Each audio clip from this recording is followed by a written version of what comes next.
Hello, everyone. Welcome to Mystic Journeys with Derek, HB, and Nerdy. Sorry, that music always throws me off whenever it comes back It's to all good, dude. him. How's everybody doing tonight? Cheers, everyone.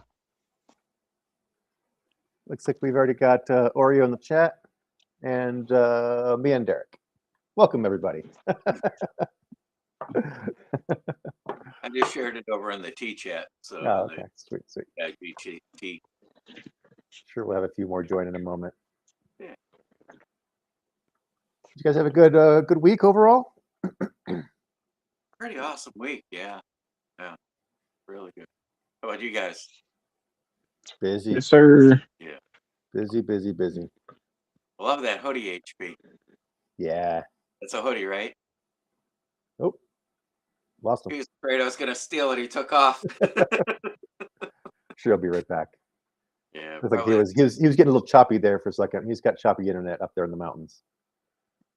Yeah, I experienced that Wednesday night. I kept trying to get on, and it would say connecting, and then it'd say connected, no internet. So I got to enjoy it in the chat, but not that Restream, the service we use. It uses a lot more than just watching. A lot more their signal or whatever. Because you're uploading at the same time. Yeah, it takes a lot. Mm-hmm. Yeah, and I was wondering, like, what will we do, like, when we do a live situation? We're probably just gonna have to go directly on YouTube and skip the service. You know what I mean? Because if we're trying to rely on Wi-Fi, I mean, just a cell signal, When we're in more remote locations, I think it might be better for us to try to get in the same room and go live on one camera. Yeah. Other than that, I don't think YouTube lets us go on with multiple people at once, does it? Or No, it won't. But that's what I'm saying. Like, we wouldn't be able to use the service we're using now. Like, that'd be say, great. if you were on location and I was back here or something, it wouldn't. You guys, it would work for me if my internet's working, but it wouldn't work for you guys. You know what I mean? Mm-hmm. So How's it going, Kim? Directly. Hey, Mike Fireball. What's up, buddy? Oh, hey, Kim. Hey, Mike. Great Welcome to back. see you guys. Welcome back, HP. Appreciate Derek, it. before you lagged out there, Derek was saying how much you liked your hoodie. Yeah, I appreciate it. That is Yeah. cool. Sweet. Yeah. Thank you. It's real fresh, as the kids say. Uh-huh. Fresh. No cap. Mm-hmm.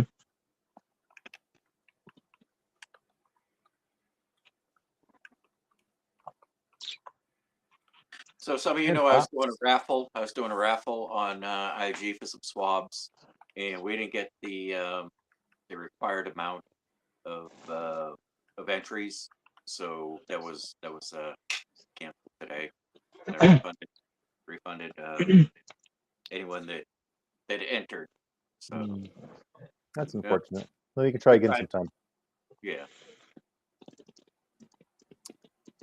Welcome, Pops. I'm glad you made it. Great show this morning. Really good show this morning. Great show all week. Yeah.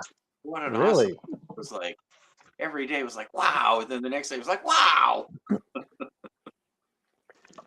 His readings, his Alan Watts readings this morning was really I was like, wow, that stuff is really relatable. Really relatable. I never really liked Alan Watts that much. He's just one of those like intellectual guys that's just like it's a little overrated. But now that I don't know that Pops was reading that stuff, I was like, you know what, Alan Watts, he's really interesting. He's got a very fascinating background, and I have a lot more respect for him. Yeah, he has a unique way of speaking, and I think that's what draws people in. But hearing his background and makes it, like you said, even more interesting. Absolutely. Yeah, I should take more notice and not, because I kind of hate to say it, but like the way that he died, doesn't align with how he lived. Having a problem with alcohol, and but his intellectual, the way that he lived, doesn't align with. You know what I mean? Hmm. Yeah. That, to me, is like it's a contradiction. But Pop says we'll finish the book next week. Good, good. I'm looking forward yeah, to it. very awesome. All right. So we were discussing before the show that I'm pretty sure we finished the fourth agreement chapter, which was on page 91. And I think that's the consensus we came to. We finished that one. I think so. If not, I think we're going to skip ahead to chapter 6. All right. Should I get started, or you guys want to chat a little more? Let's get it on. I think, yeah, chapter 6 is where we are, I believe. Okay. All right. Sweet. So I'm going to start on page 93, 93. Yeah. and I'm going to finish on page 100 at the end of that first paragraph. So, chapter 6, the Toltec path to freedom, breaking old agreements. Everyone talks about freedom. All around the world, different people, different races, different countries are fighting for freedom. But what is freedom? In America, we speak of living in a free country. But are we really free? Are we free to are we free to be who we really are? The answer is no. We are not free. True, freedom has to do with the human spirit. It is the freedom to be who we really are. Who stops us from being free? We blame the government, we blame the weather, we blame our parents, we blame religion, we blame God. Who really stops us from being free? We stop ourselves. What does it really mean to be free? Sometimes we get married and we say that we lose our freedom. When we get divorced and then we get divorced and we are still not free. What stops us? Why can't we be ourselves? We have memories of long ago when we used to be free and we loved being free, but we have forgotten what freedom really means.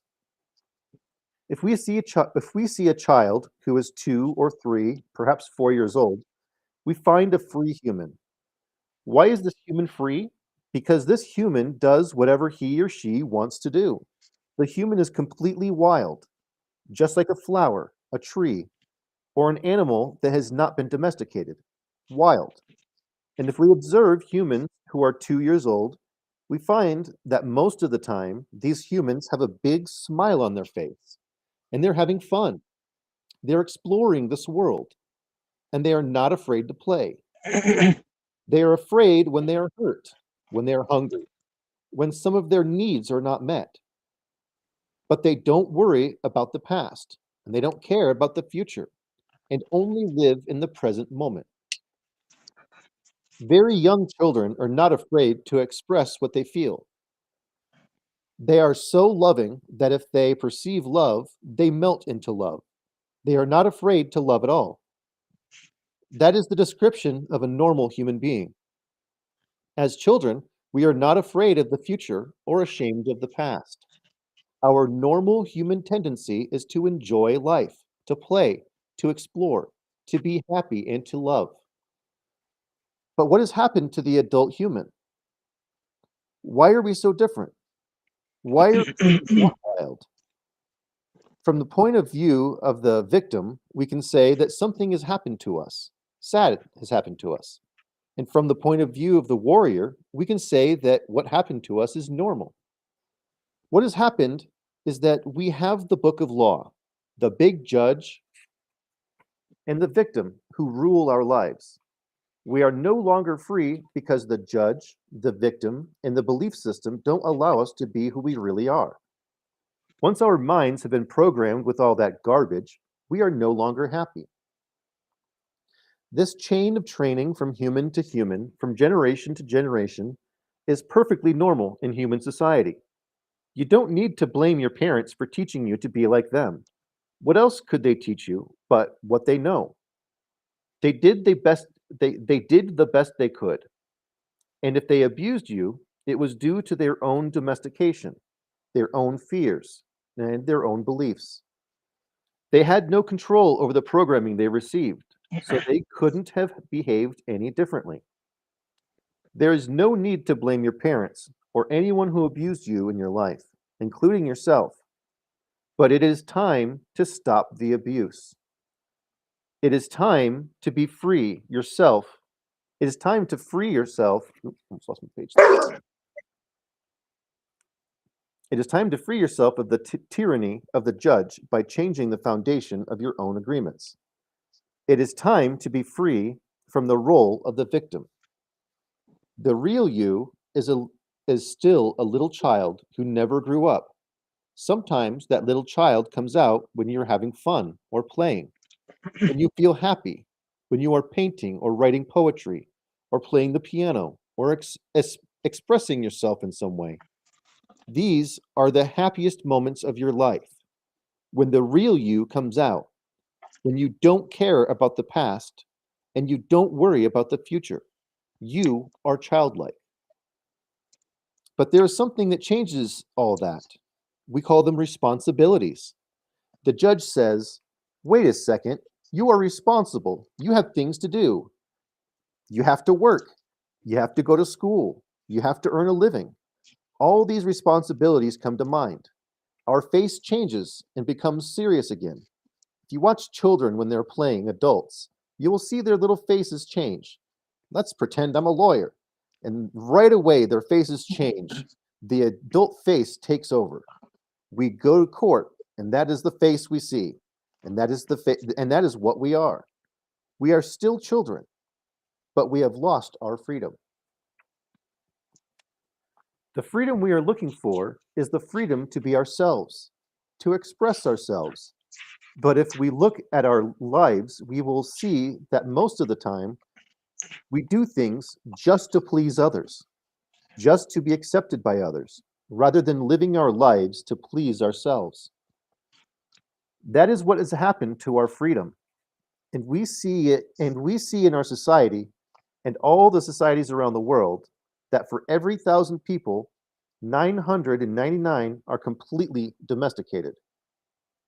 The worst part is that most of us are not even aware that we are not free.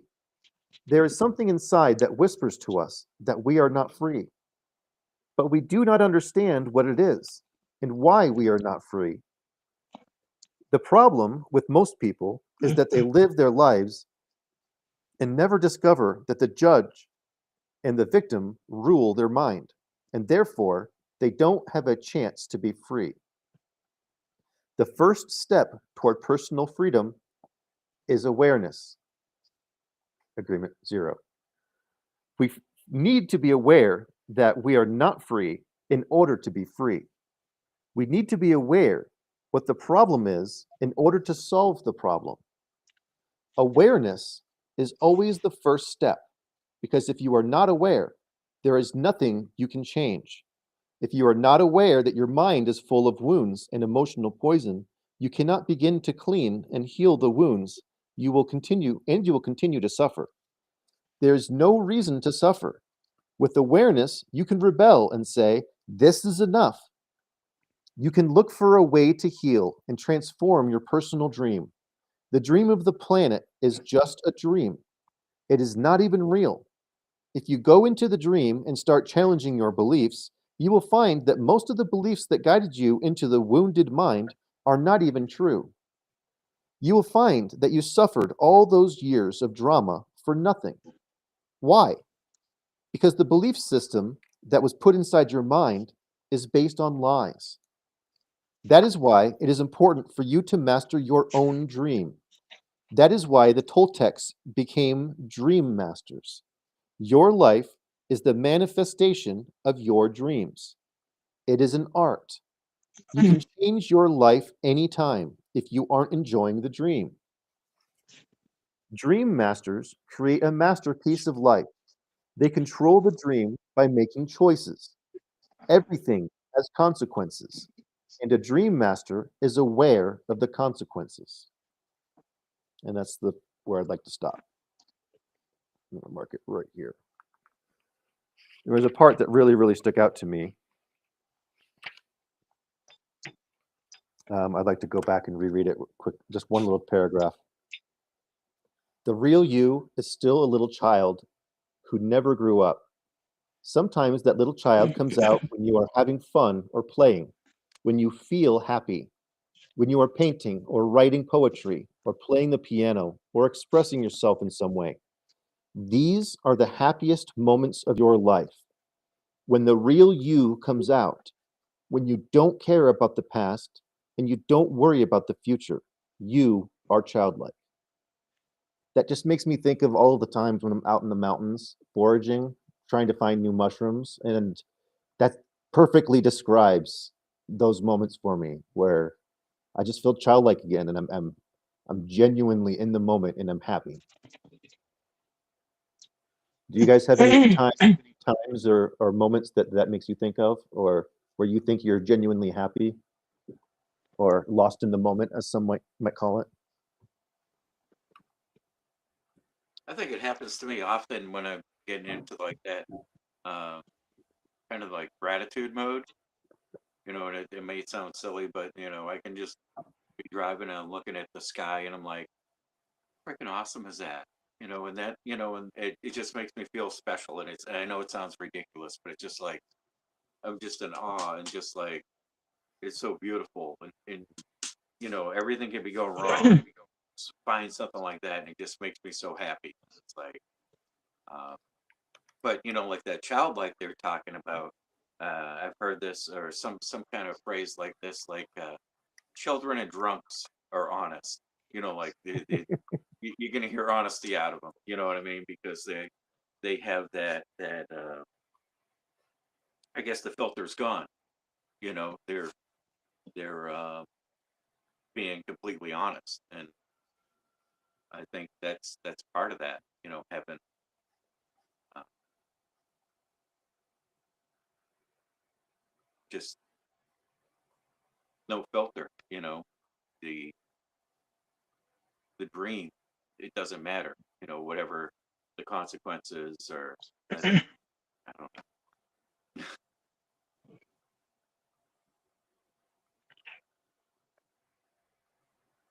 I'm still here. Mhm. Yep. Yeah, probably psychedelics for me. It's probably a pretty big one. I mean, there's a million things that remind me of being a kid, but psychedelics are a pretty big one. Whenever I do it, Gotcha. that's why I feel like a kid again. But You honestly, know, I get like that whether I'm happy or whether I'm sad or mad or all different emotions in between. It always kind of unlocks that how you reacted whenever you were a kid. That's how we act the way that we act mhm. because of our programming. But a lot of people make excuses. That's a good point in that chapter. People always make excuses all the time, everywhere we go. We're all guilty of doing it. Every human being's ever walked the face of the earth. Like no one's perfect, so like you have to like check your meter, make sure how many excuses are you making every single Yeah. day. Because if that's all your day is full of, then that's all you're gonna get. Because it's just that BoJack quote, just like they were talking in the book. It's not your past. It's not your history of addiction. It's not your childhood. It's not your parents. You have no one to blame for how you're acting but yourself. It's your choices. And you have to be Yep, it's called aware of taking how your initiative. choices. Yep. I love what MVP said about fear. I will face my fear. I will permit it to pass over me and through me. That is that's really awesome because I think a lot of times we have the fear in that when I was talking about fear, I like to think of like the doctor's appointment. We go and we have a test, and we might not get that test result for weeks or whatever. And a lot of times, we're gonna sit there and we're gonna be thinking the worst case scenarios, googling the worst case scenarios. That's that fear, and it does nothing to help us. It just it really it's rot. I think, and it ain't. You know, your test could be good, but you putting all that anxiety and fear and everything. And there's a song I love. It's "Fear is a Liar." Because so what? I think if the results are bad, worrying Mhm. about it makes you change them. Yeah. So Yeah. so what? You gotta just something else to go through. You know, go with, but worrying about it, having that fear, ain't gonna change nothing. Just make the situation worse. Something I like to say about worrying is it's suffering before the things you think are going to happen never happen. There you go. Hmm. Yeah. I like that. Like, You're just I heard, you're pre-suffering over nothing, yeah, literally. yeah.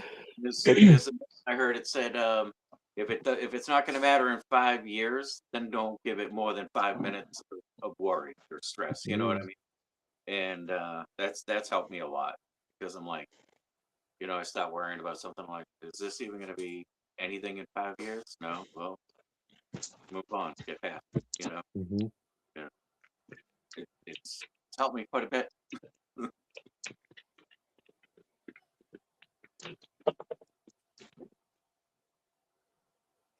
Yeah, fear, worry, the old program. I like also like how this chapter mentioned how uh, the first step is awareness, and that's the agreement zero, and it's practice self-awareness. And if you're That's why not practice, you go ahead.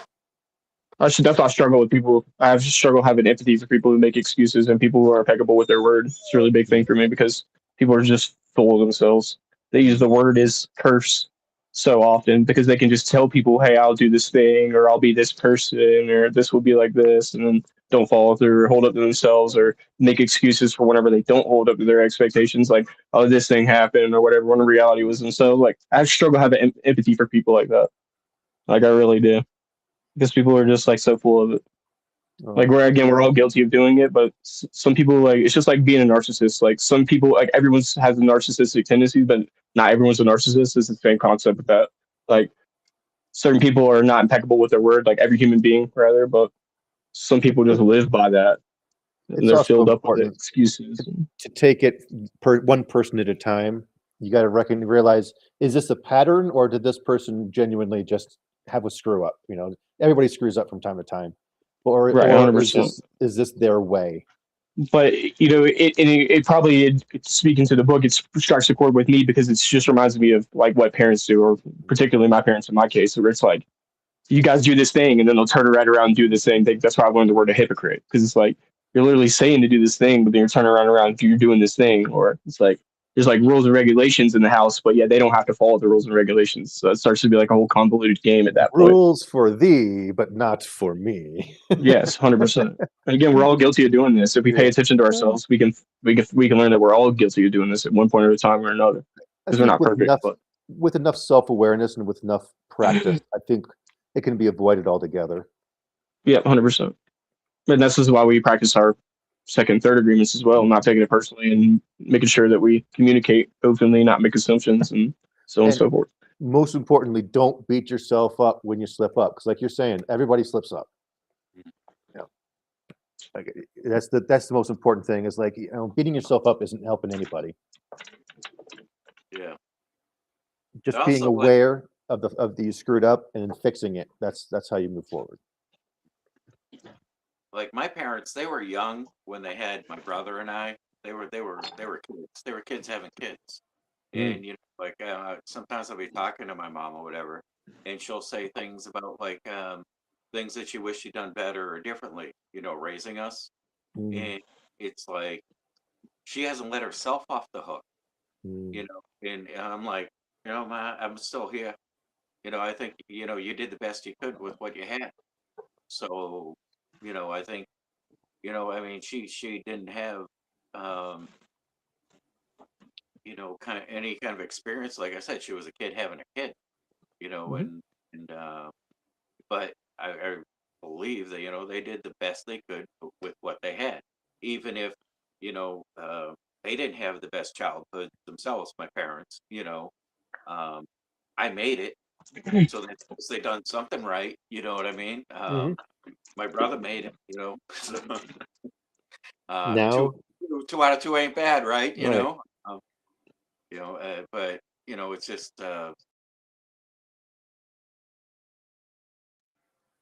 let Uh-oh. people off the hook Oops, my bad. for I got fat fingers. they might have done that, they didn't know was wrong because that forgiveness is it's really for us, I think. You know what I mean? Like I could carry a backpack full of shit of things that my parents done wrong, but I look at it as like I'm here, I'm healthy, I made it, thank you, you know. But it's my mother that is the one that's like, I wish I did this different, or if I did this or that. I'm like, no, you don't need to think like that. I'm happy. So I don't remember who told me about this or told me this story. I think it was my dad when I was growing up. But he basically compared like holding grudges to picking up a pebble and putting it in your pocket every time someone does something wrong to you. And you never put down that pebble. And every time someone does something wrong, you pick up another pebble and you put it in your pocket. At some point, those pebbles are going to weigh you down so much that you aren't going to move around anymore. You yeah, need to empty your dang pockets and forgive people so that you yeah, can go about your life in a normal pace again. mm, absolutely, yeah. I love rocks, though. Yeah, I pick up rocks every time I find something that's shiny. Yeah, But yeah, we're just different. We're different people. You're an empath, man, and I'm not really that empathetic towards that kind of stuff. I'm like, the way I see it is that we shouldn't trust everyone, or we should, oh as I yeah, said, we should trust everyone, but we should trust them to be exactly who they're going to be and place them in those categories. Because if we put everyone up top with love and compassion and empathy and the utmost love and stuff, people will never learn because we're treating everyone the same, regardless if they have bad intentions or not. I And I agree. do agree there's a fine line and a nice balance between, you have to have a gentle hand, but I'm more of like a stern, like tough love kind of person. It's like sometimes people who are not doing bad don't deserve the love that everybody who tries and gets because, or else it's like, what's the point, right? Because not necessarily what's the point of trying to do good because people who are going to do good it's going to be in their heart, it's going to be in their soul. It's not a thing for them. But it's like, what's the point of the people who are doing bad to do good if the incentive isn't there? If they're just going to get, the same amount of love and compassion and help and kindness that everyone else gets who really puts in the effort of being impeccable with their word and not taking things personally. It's like, I think we should place people in those categories, I just think like spoons in a drawer.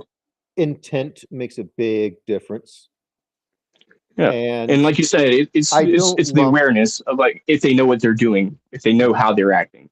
and I don't But then at lump what point?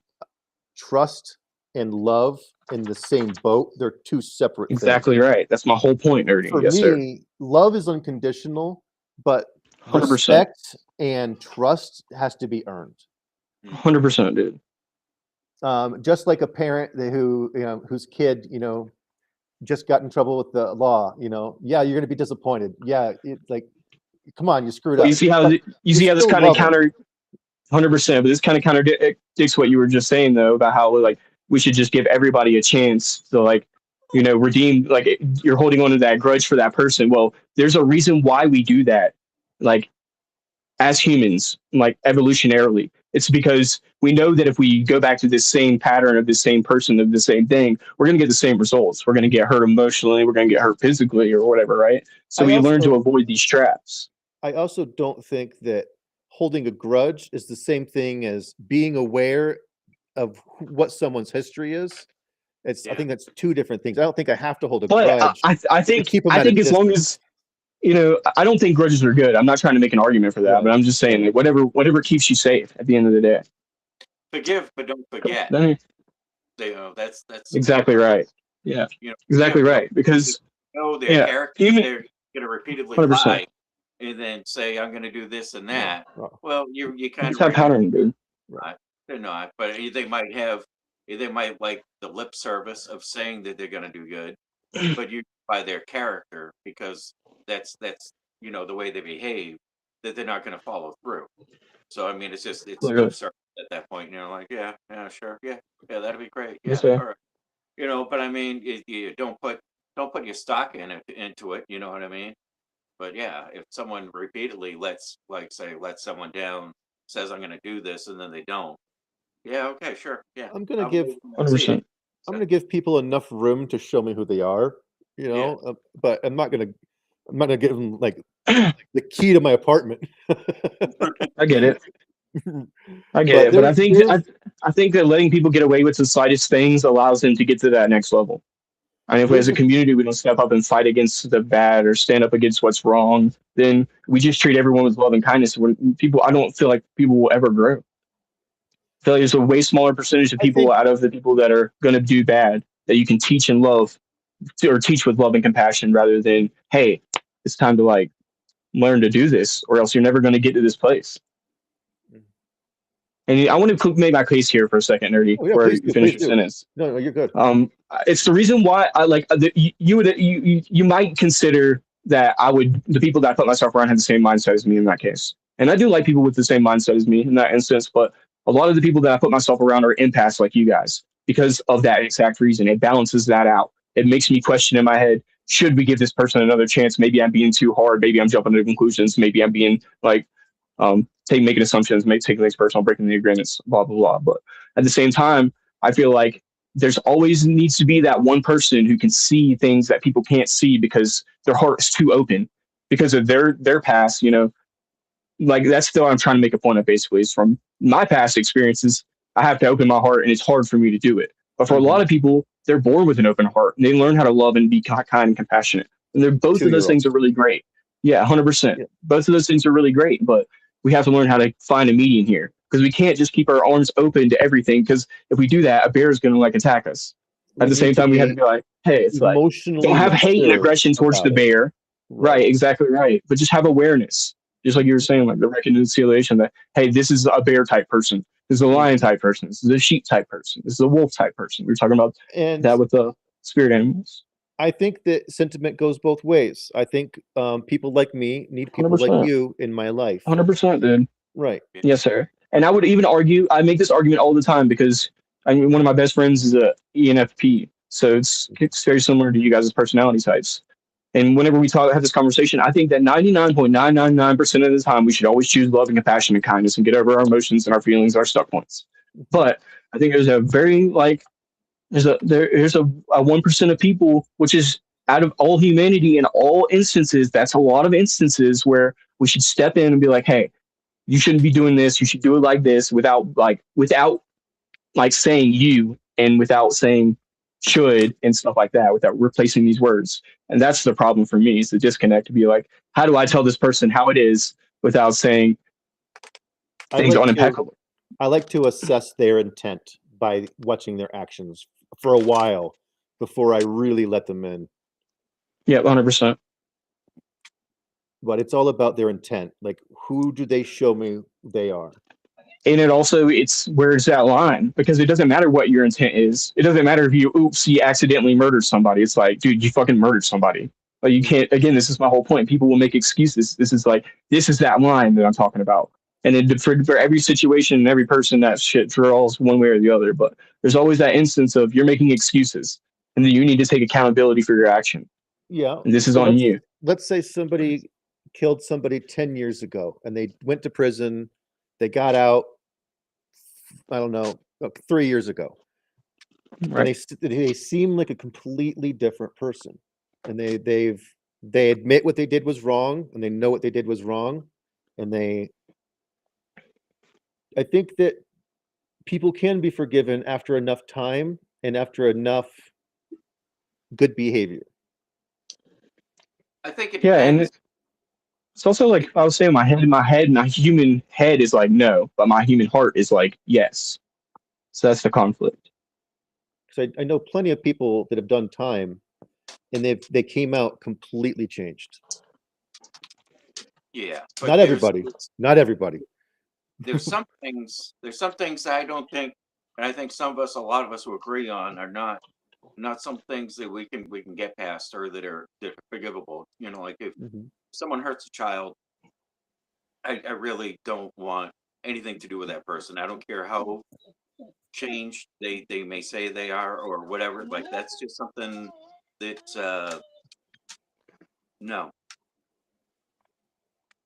And I know we're supposed to forgive.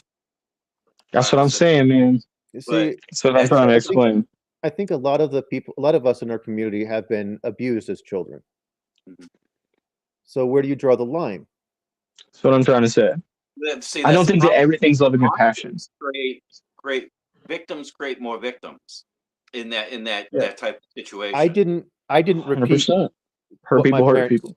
I didn't repeat what my parents did to me. I learned from their mistakes. And I also learned from my older siblings when they started having kids, and I saw what they were like. No, no, don't stop. Don't treat your kids that way. And I don't know how my kid would be different if I treated her the way my parents treated me. And that breaks my heart thinking about that. But I think it's just all about trying to be that better person, trying to find those lessons and try not to let them destroy you. I forgave my parents long time ago for how they treated me and my siblings. But I'm also not going to repeat that. And I think that's the big part of it, is forgiving them is step one, not repeating it step two. And then making sure you have a different relationship with those people. I Yeah. mean, that's the problem, I think, here, because this is why people do what's called fawning, right? There's fight, flight, fawn, or Mm-hmm. what's the other one I'm thinking over here? Flight, flight, fawn, Freeze. or Freeze. freeze. Exactly right. So yes, it's the same concept of fawning to people. Like whenever we try to, we feel like, oh, this is so horrible that it can't just be this way. And so we go back to that same relationship or that same instance with the same types of people and fall into the same traps, Same pattern. rather than recognizing and be like, you know what, some people, we just have to love them. You know what, I can love somebody like this as my parents and then respect them and put them where they belong. You know, I can't just like give them my open heart and my open soul, because it gets me hurt. So there's no reason for me to try to play the same games and get hurt over and over again. I really like what Kim just said. How do we put the desire to do good into people? We used to use church, but maybe that doesn't work for everyone. I think that's what we're doing here. Mhm. I think that's what we're trying to do. Yeah. That's And that's we my are a goal. church. It's my goal.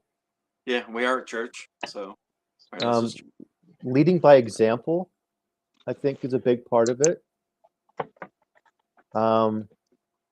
A lot of people don't want to read, so I think reading the 4 agreements online so that people can hear it, I think that's helpful. But not just the 4 agreements. There's so many other places that you can pull inspiration from in your life, because we all have different interests, and I think inspiration is kind of universal. You can find it almost anywhere. But 4 agreements is a good foundation. But I think the big problem is that most people don't like to read anymore. Myself This is included. well, the next saying here is a great point. I can't love the people that hurt me. This is the whole idea. This is why I was bringing up the Bhagavad Gita before, because it's the kind of the same concept. We were talking about this in the Avatar movie, where the Indian culture is very much this way too. It's like they kill animals. It's not that they don't kill. It's just they respect the kill and they honor the life of the animal and, pray to it whenever they kill it. So I think that it's the same way whenever people are hurt by you, you have to make a commitment and a sacrifice to be like, this person is still a human being. I still care about their soul. It's unfortunate that I can't love them the way that I could if they were treating me right, or if they were acting the way that aligned with whatever I felt was proper in my life, the way I want to be treated.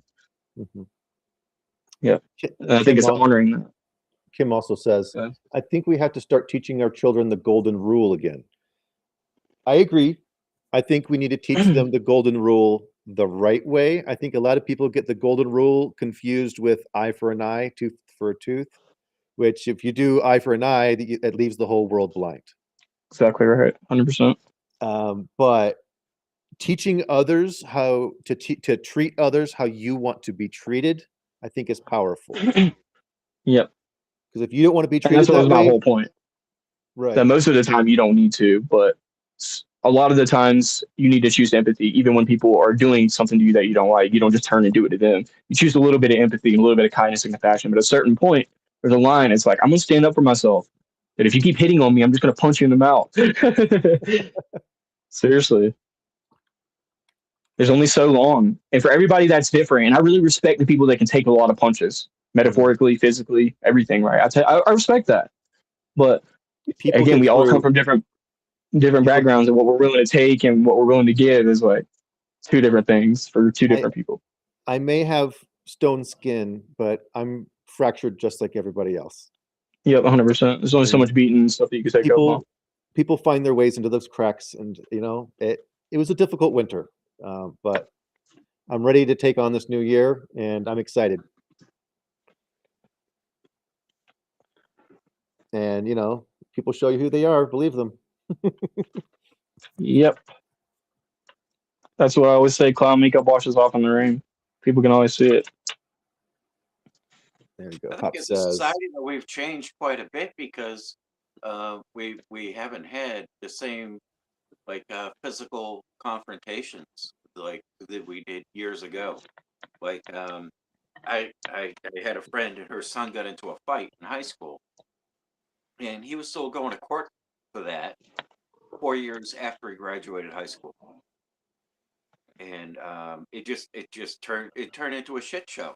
Now it's easy for kids to pick up a gun and do harm like that, and it takes nothing to pull a trigger. I mean, you see it all the time. Little children get a hold of a gun and they accidentally use it. You know what I mean? Where when I went to school, if you had a problem with somebody, yeah, you settled it in the hallway in between class, or under the stairs. You had a fist fight, and that was And sometimes people became friends like that. A lot of times people became friends like that. the fights nowadays in the hallways aren't just fist fights. There's that's skateboards exactly- involved. There's gashes. It's terrifying. Yeah, because that's to your whole point though. That's teaching people eye for an eye the wrong way.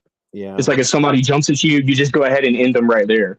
It's like that's not the way we should be doing this. That's what I was trying to say. Like if somebody intrudes on your property or something, that's a totally different story than if they're just like having a bad day and they're like, "Hey, fuck you, man," and you want to like engage with them. So Pop said, foundationally, love everything, understand humans are programmed, avoid those who have programs they aren't willing to change. I know a couple people like that. And do not judge. We have no idea what they went through. Exactly. Yeah. There's a few people that just don't want to change, and it's not it's nobody's place to force it on them. Yep. Or to judge them for not changing. But again, you have to let them because if like say for example, if it's somebody at your work who's like that you're close dealing with, somebody that you're with every single day, or somebody that you're in your family, maybe it's sort of you're going to see them at every holiday event or whatever, then that's where the problem is, right? Because now you have to deal with this person who's not being impeccable or taking things personally or making assumptions. And it's like, how do you deal with this situation? So that's like one of two things has to happen in a situation like that. Either you have to learn how to get along with that person, or you need to learn how to separate yourself from that person. So only those two things can happen. Mello says it's good and bad in everything. I'm not afraid of anything because I've been through it all and still standing. Yeah. If you have a confrontation with someone, though, and I think in your thoughts are to pick up a weapon or use a weapon, then I think you're already lost. I mean, that's weak. That's cowardice. I mean, if you can't settle it with your hands and your mouth first, and then your hands, if it comes to that, you know what I mean. But to use a weapon, I think is just like you're lost. Yeah, 100%. 100%. Unless that's what I'm saying, but it's like all circumstantial, right? Because if you're the one defending yourself, it's like, of course you're going to pick something up, try to hurt somebody. Sorry, I'm just going back to But if you're instigating, if you're the one instigating the fight or trying to get somebody and prove your point. If your intent though is to resolve the situation, you can use your words. If that doesn't work, then you can use your hands. But if you're I'm going to bring a weapon, then you're already lost. Yeah, 100%.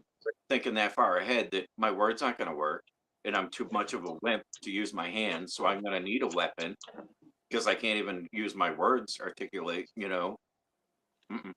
So, my thought on what Mello was saying here is, are you not better off now? Are those rocky, difficult situations you went through, are you not a better person now? Probably. I'm not saying that it was good, but I think you probably came out on the other side of a bigger person and more aware. A lot of people that I think that have actually genuinely considered reformed, I think that those bad situations changed them for the better. I think it's almost something to be thankful for, because people that have not been through those situations, they're still blind. Yes, exactly. That's exactly what Alan Watts was talking about, and you were speaking about this earlier. That's that video that he talks about this, that people who come from hard families and broken homes, they learn to see the world for what it really is, because they know that just because they're your parent, you shouldn't just love them with open and blind kindness, because they taught you that that's what he was saying, that they were teachers. Bad parents are teachers. They're bad teachers, but they're still teachers nonetheless, and they teach us that how to see the world for what it really is, exactly what you're saying, not be so blind. And that's my whole point, is that we shouldn't just, go, oh, well, it's my mom, I have to love her. It's like, not necessarily. You have to respect her, like you were saying.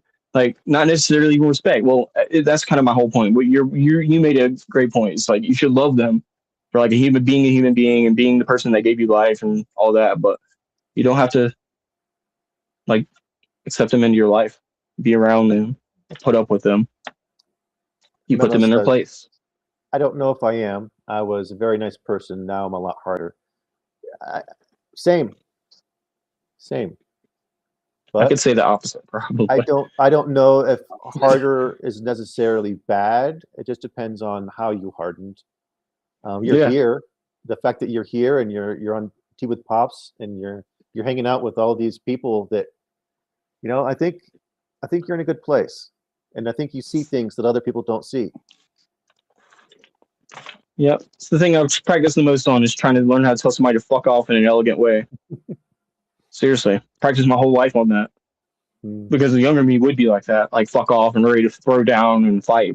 And not that I'm still not, but now I know what's worth fighting over, and what's worth, like, how to tell somebody, this is the way you should be acting, this is what I was saying, like, instead of using the words you and should, because instantly we want to be like, you should do this, and it's like judging people and condemning them. It's like, who are you? You're not God to be able to tell anybody how they should act. You could just enlighten people. It'd be like, whenever I go around and I don't take things personally, well, then my life seems to be a lot more stressful. You should think about that. And then it totally switches people's frame of mind, because they're not being preached at. I should remove that word from my vocabulary. Yeah, you and should, for sure. Hard life and right, so I can make you realistic. Yeah, because this is what I was trying to say. Like, empathy and compassion, I'm having to learn this shit. The 4 agreements, I'm having to learn this. But what comes naturally to me, because of the life that I grew up, is my intuition, my gut instinct. And just being able to look at somebody and be like, I don't like this person. This is not a good vibe for me. And maybe it might be over. Like you're saying, I'm not giving them necessarily the keys to my house, so I don't really have anything to worry about. But you want to make sure you keep people at bay and put them where they belong. You don't just invite everyone into your house with your open keys in your door and say, come on in. And some people do. And I respect people like that, but it's not me. And I refuse to be that. I've told you before, HB, though, I think you're doing way better than I was at your age, because when I was your age, I was out drinking and fighting and right, like that. And I had a lot of violence, in my first half of life, because I'm 51 now, but it was with me till I was in my 30s, and it was nothing to be an ass, I'll just say it like that, Yeah. But and I appreciate it. I think it's one of those things, like, but awesome. So, like, I do feed off of that kind of stuff, but also it's like I keep in my mind that I don't need people to validate how I feel for it to be true, because people don't know how hard I work, honestly, because I worked way harder than people could even see that I work. And so my bad days, I'll be really wanting to rage out and be really fucking mad, but I'll just hold that down and keep it really composed. And when people are like, hey man, you're like not having a great attitude, and it's like, yeah, but you don't see like the storm. That's like, because we're all different. And then this is what I was trying to say, like, I'm practicing compassion and empathy. But I do appreciate whenever I hear stuff like that. I'm like, because it makes me realize that, yeah, I am working hard on it. People can obviously see, because I could have went that route. A lot of my friends did go that route, always drinking at the bars and doing hard drugs and, out trying to screw every girl they see. It's like, I never wanted to live that life. It was never in me to be that way. So it's like nice to get recognition for it, but also it's like, I don't need people to validate how I feel for it to be real, because if it was that way, I would never be the person that I am. That's like I say, I only do good things because it's good in me. If no one could see me doing it, I'd still fucking be good. Like, it's just who I am. As good as I can be, right? Do my best. I would say that your effort now makes that much more difference, because if you didn't have those experiences, it wouldn't be so hard. Yep, 100%, dude. So I think it says so much more about the effort that you're putting into it because of the environment that shaped you.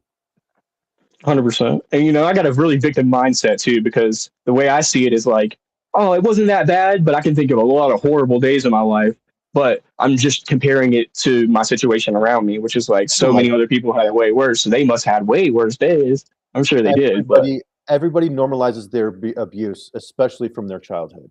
yep, 100%. And that's why I'm trying to say that we shouldn't just excuse everyone, because the people that do go to jail and don't try, it's like, should we give them the same commitment as me? Should we It's up let to them get you. the same job Right. opportunities as me? Should we let them, that's what I'm saying. It's like the argument in question, like, It's up to you because maybe based on they the did change. severity of the transgression Right. and who it is and how they affected you and like 100%. whether or not you're ready, but it 100%. does feel really good to let that shit go sometimes. Yep, it does, man. It's hard to. Yep, and forgiveness, it starts with learning those lessons. Like, you taught me a hard lesson, but that's what I needed to go through. I've had Everything is unconditional gratitude. Pops' message up here for a little bit. I just want to read it. It says, if Read you it. only fight if you choose to, turn your cheek and shine like the sun. Walk humbly among all creatures. Conflict diminishes. The sun has no conflicts. Pops live in the Tao. Yep. Us, so there's some people that are born into tea, into having this type of environment, and then there's some people that are born into violence, and then that's what they choose, and that's all they Yep. know. It's bad programming, and it's up to us to get rid of it and not be in agreement with it. And it took me way too long to get out of that and into tea, into the right agreement. Definitely. Well, that's what I always say. Do you think it's harder to be courageous, or do you think it's harder to be a coward? This is the question I was asking you guys before, because it relates to the idea of yin yang, and that to be able to be courageous, you have to learn. If you're a coward and you want to learn how to be courageous, which is in the middle of courageousness, because on either end of courageousness is rashness and cowardly. So if you are a coward and you want to learn how to be courageous, you have to learn how to be rash. You have to learn how to act out of your anger and say so that you don't. This is what I was saying, right? You have to tip that line, right? Because if you never go over that line, you never know where it lays. This is what I was saying. So then you have to learn, like, oh, whenever I was a little kid, I took that personally, and that didn't work out very well. So now to be courageous, I stand where I stand because I know what's on the other side of that. So it's like with the question I asked you guys before: what do you think is more important? Like, we're to start. What do you think is harder to do? Do you think it's harder to stand up and be courageous and stand up against the lion, or do you think it's harder for you to be mad and be like, you know what, I could kick your ass, but I'm not going to. I'm just going to walk away. Like, what do you think's harder to do? Which one is harder, Derek? To just walk away, because I have those tendencies, those thoughts that make me want to really react. Personally, I would disagree. Yeah, personally, I would say it's way harder for that person to stand up and grab a sword and be like, you know what? I've never thought about killing anyone, but now I have to kill this bear. It's like, it's going to be so hard for me to commit to do it. So the Hobbit I was talking about, because you're trying to protect yourself, and like, you're not doing it out of hate for the bear. You're doing it out of protection for your life, and acting on your karma yoga. But at the same time, I think it's way easier for us to walk away from a fight that we know we could kick somebody's ass than somebody who's like, holy shit, I might die right now. I've never been in a fight before. Holy fuck. I think the fear is like so locking and terrifying to every human being. I think I'm in that boat. Regardless of who you are. I think it'd be more terrifying because I'm only fighting because I have to. Yep. Yeah, that makes sense. Sam says, needed to hear this part of Four Agreements again, looking and listening on the job. You guys are on fire tonight. Stay inspiring, Mystic Crew, he says. Cheers, Sammy. Thank you. Thanks for inspiring us. Mm-hmm. We appreciate having you around, Sammy. Showing up, that's what you're doing every day. That's probably the same thing as Sammy is. The same thing sure to be said about me, and it's probably a lot of those people here too. He's putting in the work, and he's probably not even getting the credit he deserves for it. This is actually showing up, doing it.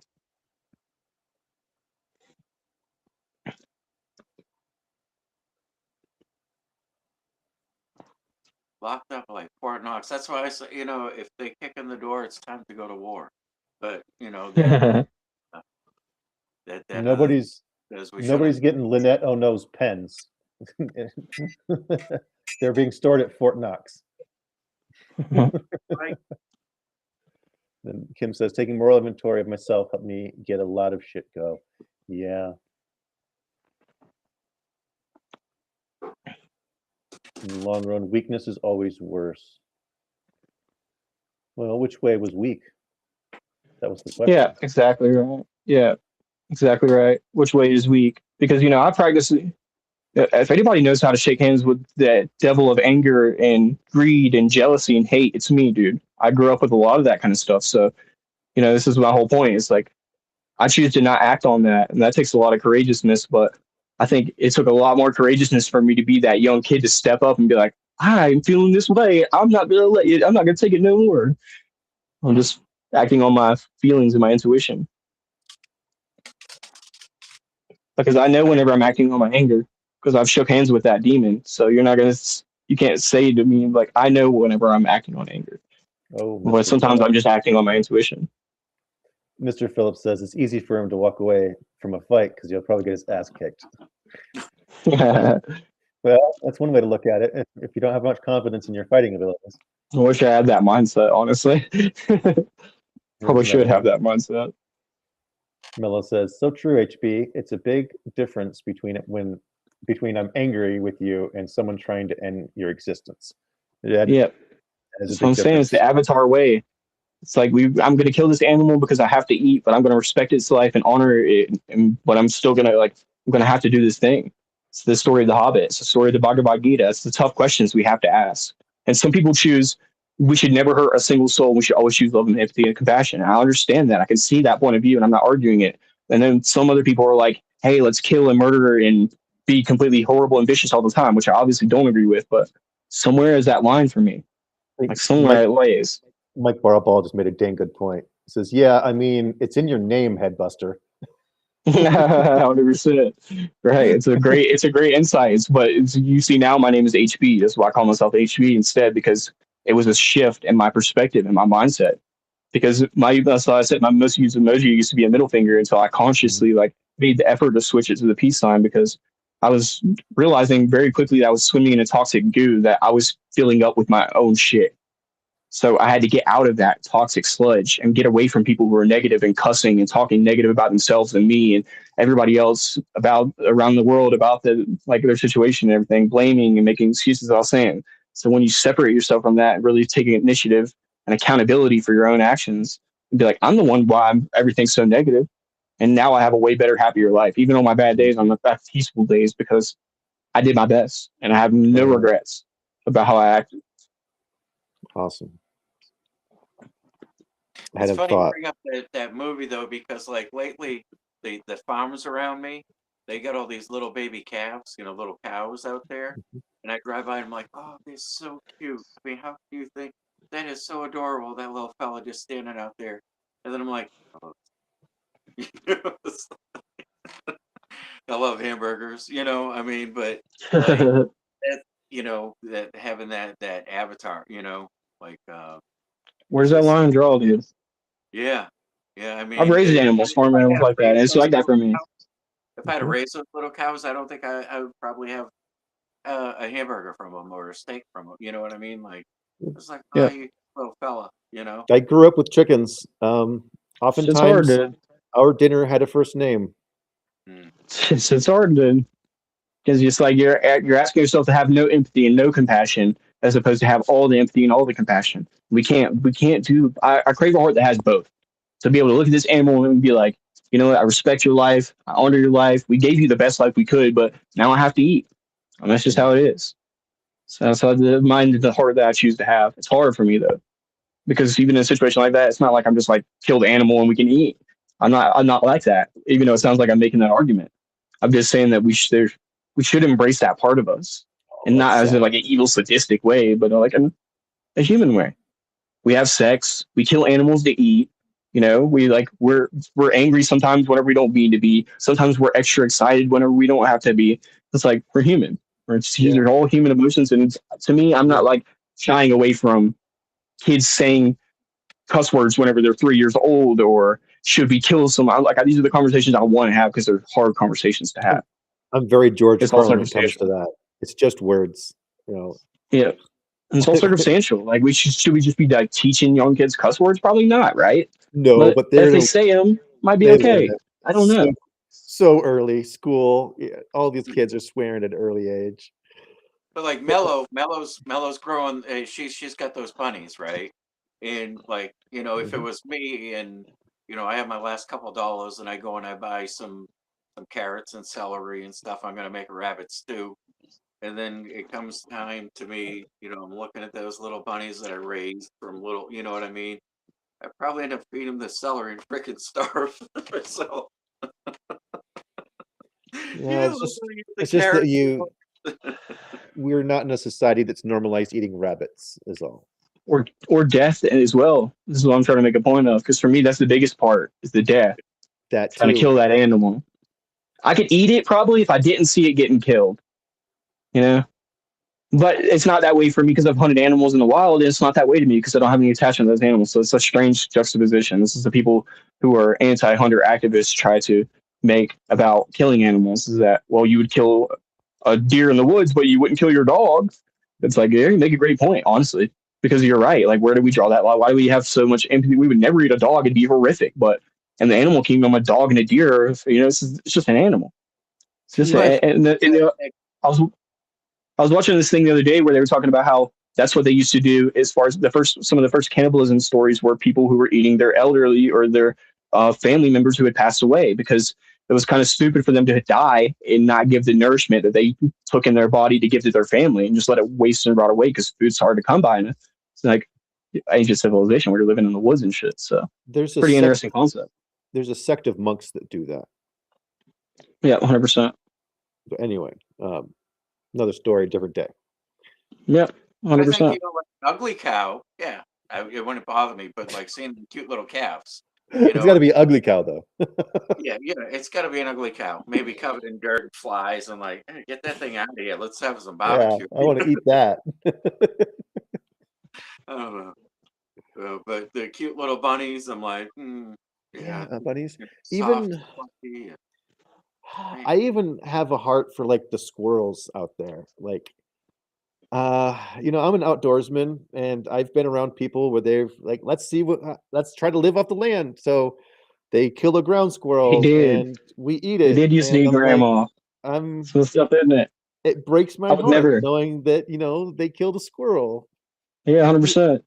It- I talked about this. If a plane crash happened, and we were all in a plane, and say one of us died, who's still alive, and whoever, like, we're all in this situation. So in Derek's instance, I died, or sorry, in Derek's instance, he died rather, and we have to decide whether we're going to eat him. And everybody has an opportunity to pick here, is what I'm saying. So, would you guys do it? Do you think you'd be able to bring yourself to do it?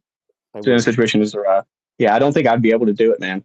I think I would just have to sit there and be like, you know what, I'm just going to starve to death. There's no way. And by the time, hopefully, I even get hungry enough to make that decision, it's hard right anyway. I don't have to. Like, fuck it. I just can't do this, man. It's beyond me. But speaking to your point about squirrels and natural animals around us, I was looking at this today that Colorado used to have almost no deer and or not deer, but elk and stuff like that. And now they have the highest population of elk out of any other state in the United States, all because of hunting conservation and people paying to go hunting and them using that money to rebuild the population of elk. It's crazy how they almost went from being no elks to now they have all of these elk. Had to rebuild the population. Out in Estes Park, they had some natural, I don't know how you'd say it, native elk populations out there in Estes Park, and they were hunted almost to extinction. So they had to bring elk from Yellowstone, Wyoming, back down to Colorado to repopulate the elk populations. Now there's more elk than you know what to do with. There's videos of elk in Estes Park just covering the streets, and people think it's AI. And I'm like, no, I've seen it. Like, there's that many elk out there. It's crazy. Wow. Yep, I've seen a couple since I've been here already, just in the middle of the day. But yeah, I would find ways of eating other stuff, especially here in Colorado. I am aware of enough stuff I could eat to where I think I would get by and find my way to safety. Yeah. Have you guys seen that movie Alive? Alive? That movie No. Alive. It was like 1980 something with Ethan Hawke.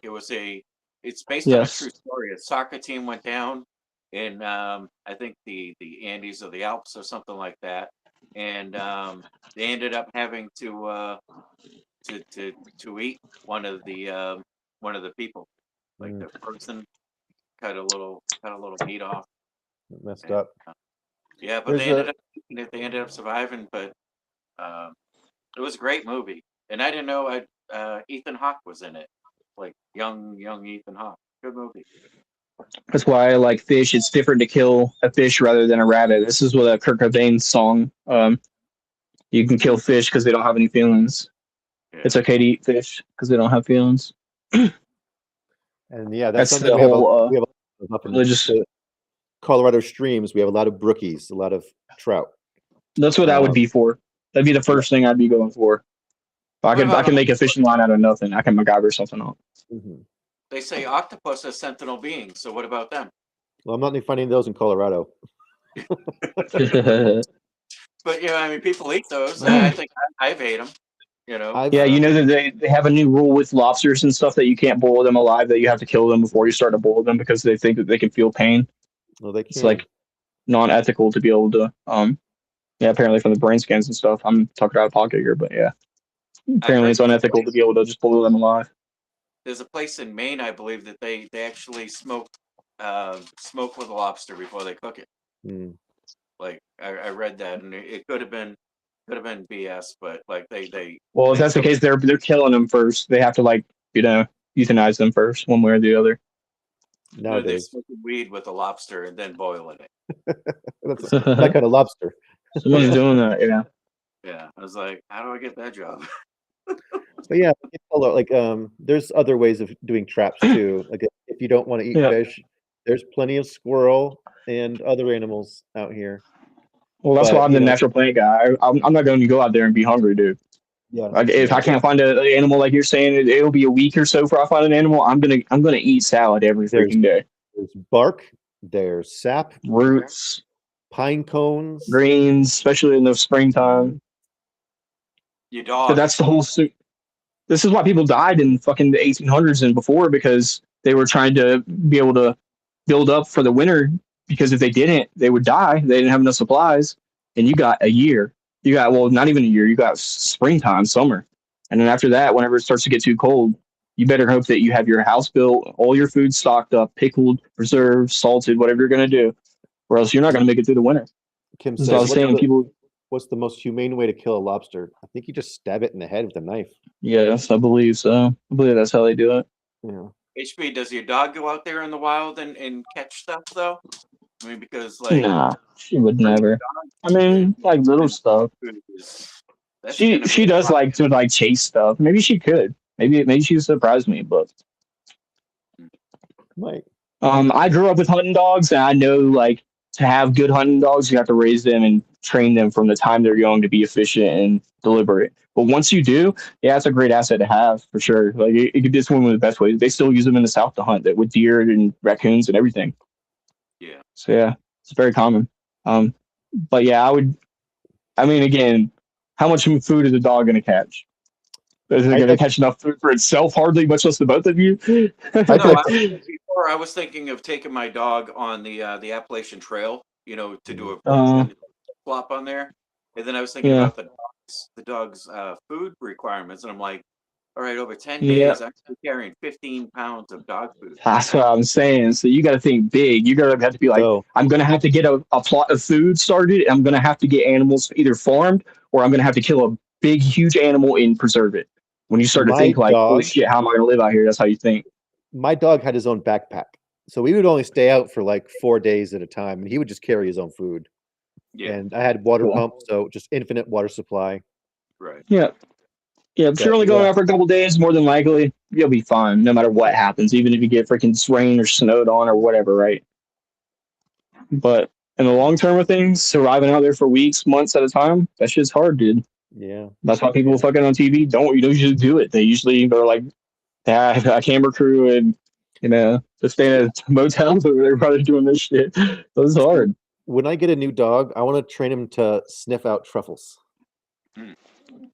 I think that'd be really cool. It'd be hard to do because I don't know where to find any truffles, but I think that'd be really, really neat. I gotta get these guys. When I gotta take it from them next time I catch them, because they dig up something, and then like I was telling you before, they could be truffles, or they could be like fermented acorns or something. But they're like rubbery. These little slice into them. I'd like to see the inside. Yeah.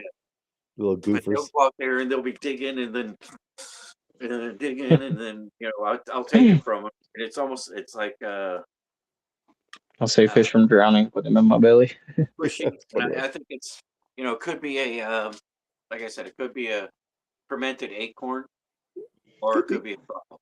I don't know. But Slice it open and next time I I'll, get one, I'm gonna mail it to you. I'd love to see. Lynette's boyfriend, I'm gonna blow your mind, dude. I'm about to blow your mind right now. I need you to write this down. Go grab a pen and a paper real fast. Who? You can always come back. Whenever you have to realize that fish, they evolve in the water. They live their whole life there, buddy. You're not saving Let them. me write that down. You're killing them. He said he saves the fish from drowning and puts them in his belly. Dude, we're fish that evolved to carry our water with us. That's all. We're just a bunch You're a of trade bait for weed. That's what I'm talking about, girl. Oh yeah. There's that I think it was Alan Watts that was saying it. The monkey saving the fish from drowning by carrying it to the tree. Yeah. That was silly. Sounds like some Alan Watts stuff.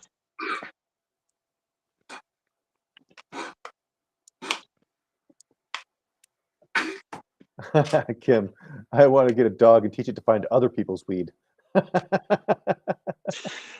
That'd be That's awesome. funny. That was Oh, good. they have them. Trust me. Yeah. They're out there. More than you think, actually. So, a lot of them are retired You nowadays. wouldn't have to but they're out train there. it. Exactly right.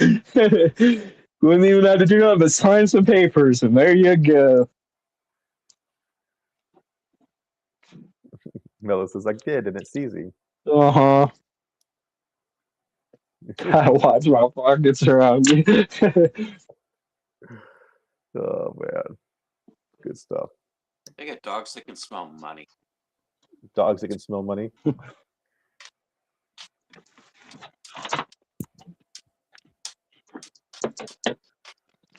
Oh, man. What a weekend. Tomorrow I've got a microscopy event where I get to study microscopy with a very, very experienced professional.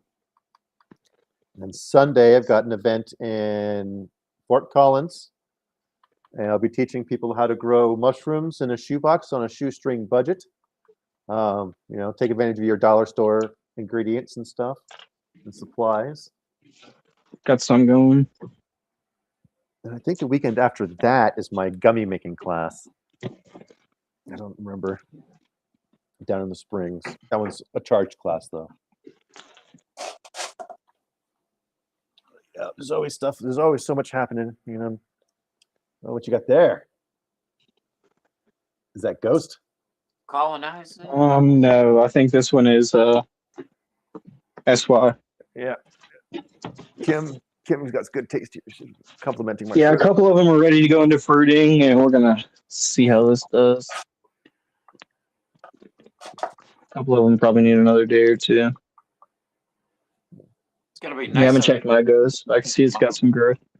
Introduce fresh air in a couple days, you're saying? What's up?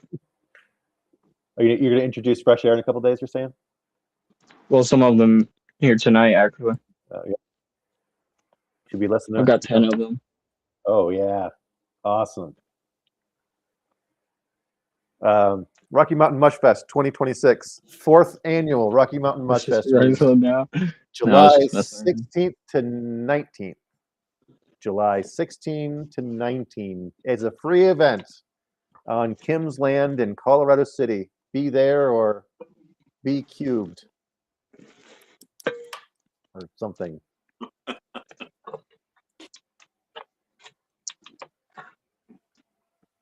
Yeah, Mike, you're supposed to write down that fish evolved in water and you aren't saving them by putting them in your belly. Yeah, I was just joking around. Well, evolution lesson. I do fall asleep. I'm telling you, it's not just like a gimmick. It's like it would be like a weird flex for me to be like, I fall asleep to space documentaries. Like, but yeah, I like watching evolution and stuff like that whenever I fall asleep. Like big idea stuff like that. I'm like so stupid, just trying to be like a little kid looking like, what? Yeah. When in doubt, though, lemon pepper fish is usually pretty good. Yeah. So.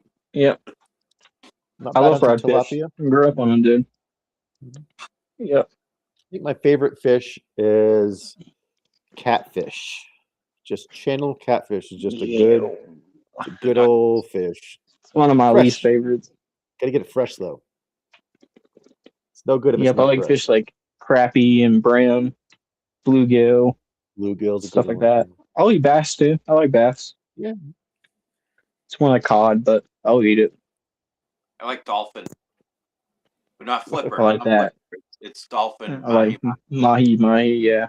I like Those- shark too. That shit's really good. Kind of is very similar flavor. Yeah. It's like salmon, kind of almost. Down in Charleston, they have a Bubba Gump's restaurant. Goddamn right they do. And Tell you them, get Derek. one there. You can get the mahi there. You can get the fish and chips. They got Fucking some- right. The one time I went there and I got like whatever it was, like the huge plate. It was like you can get a regular portion, or you can get like the huge portion. And I got the huge portion because I'm like, I'm gonna have some, you know. You familiar with Calabash? Mhm. No, sorry, go ahead. I didn't know your story with them. Yeah, we got that one time too. The bucket of Yeah. trash. They call it. So yeah, it's the same fucking shit, dude. Yeah, 100%. But boil. so Calabash, North Carolina. I forgot I forgot the extra there, like my to go. I was so mad. Oh man, dude. How could Yeah. you even do that? Well, I wouldn't even be anywhere else.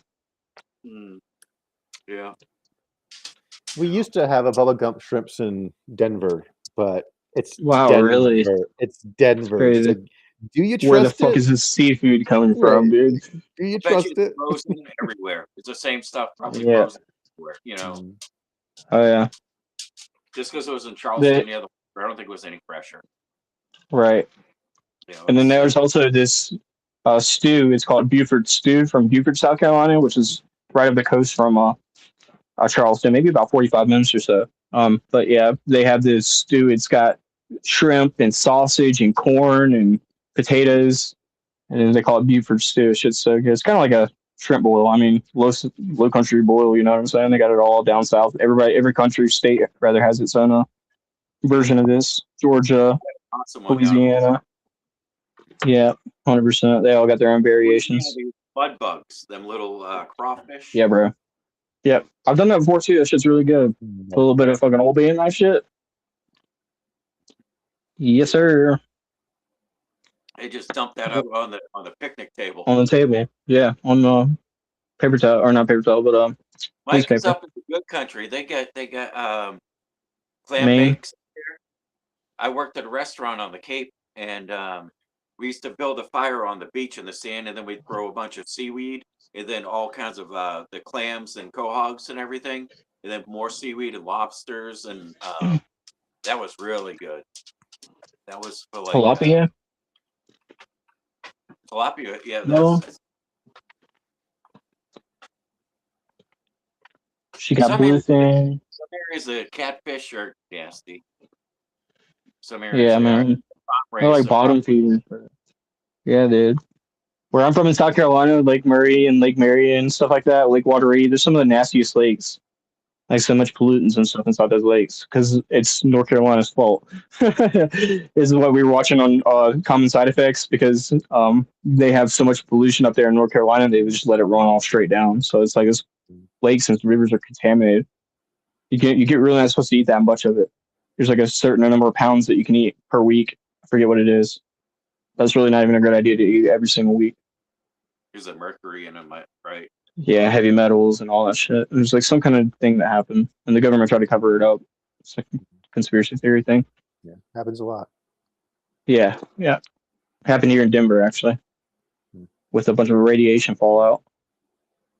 Forget Down in where. Florida, my dad I had bet a you boat. that's at the Rocky Mountain Arsenal where they have a Yes, huge sir. nature preserve now. I was there a couple weekends ago with my daughter. They had the ferrets. We're all cool. Anyway, Yeah, that was it. What were you saying, Derek? Oh, down in Florida, my dad had a boat, and in the marina, like it was a cove, so there was all boats in there. A lot of people pumped out their tanks. They're supposed to pay to have them, drain, but they pump out right there at the docks, and there was tons of catfish in there, and they were so easy to catch. I mean, like you throw your chicken wing bones in the water or whatever, and they'd all come fighting like a bunch of them. It was like you would not want to fall in that water because you'd probably get eaten by these catfish.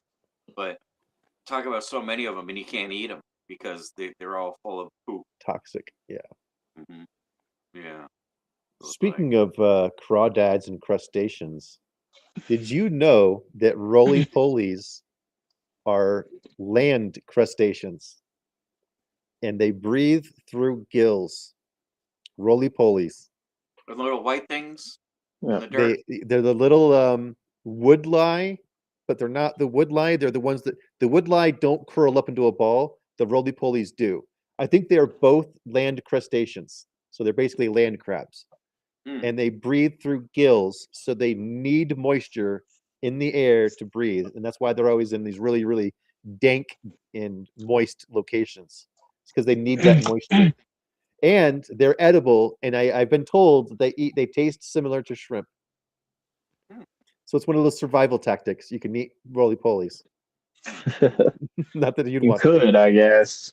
Again, looks like- man, this is why people have to practice survival, because if you're out there eating roly polies, you're gonna die, dude. Like, if it's think gotten that bad, you need to learn how to survive. Mike Barabal is going to pay $14.99 a pound for those things. Lobsters? Roly polies, man. I'm selling them by the pound. $14.99 a pound. just commenting on Mike Barabal. That's what I'm saying, dude. Can you imagine like baking a whole tray of those things and just eating spoonfuls of that crap? Like, you have got me fucked up, nerdy. Well, there's places in Mexico where they eat, grasshoppers I'm sure. and winged ants. Hell, I'm from the South where they eat a lot of crazy stuff, dude. But I do not be partaking. I'm not one of them. I'm telling you, insects are the food of the future.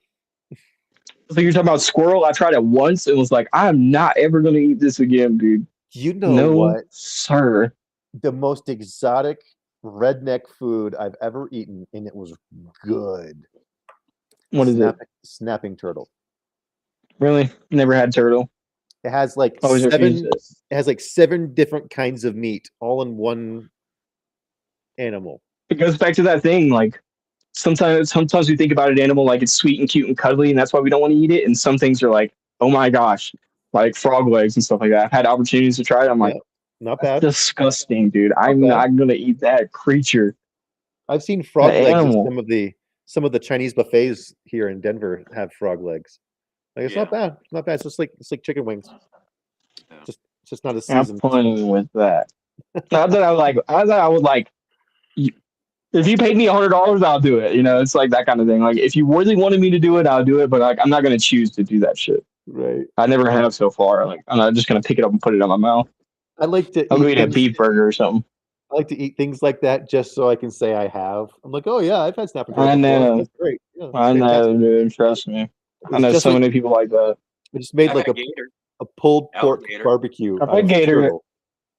Gator's Gator good. was good. Yeah, It was gator's fucking good. I've had gator.